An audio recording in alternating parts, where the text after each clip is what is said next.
नमस्कार जय जगन्नाथ एसएसयूनिक एजुकेशन ने आपण मानक स्वागत पिला माने आज हम वीडियो रे आंतर्जातीय मातृभाषा दिवस पर सुंदर एवं संक्षिप्त ओडिया भाषण टे लिखा तेज चलतु डेरी नक भिडियोटी को आरंभ करवा। सम्माननीय आजिकार आयोजित सभार सभापति महोदय, पूज्य गुरुजी और गुरुमावृंद, मंचासीन विचारक मंडली एवं मोर सान बड़ भाई भौणी माने, आज हेउची फेब्रुआरी मास 21 तारिख अर्थात आंतर्जातीय मातृभाषा दिवस।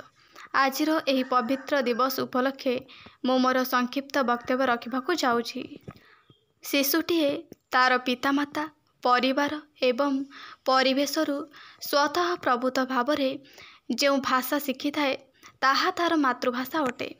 एही मातृभाषा माध्यम आबाल वृद्ध वनिता समस्ते निज हृदयर आवेग को अन्य मानक निकटरे जेतिकी सुंदर एवं सहजरे परिप्रकाश करिपारंती ताहा अन्य कोनोसी भाषा माध्यम संभव होई न थाए।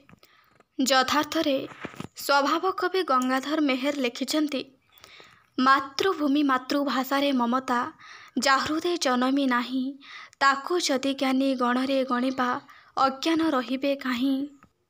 कथारे अछि, जननी जन्मभूमि स्वर्गादपि गरियसी।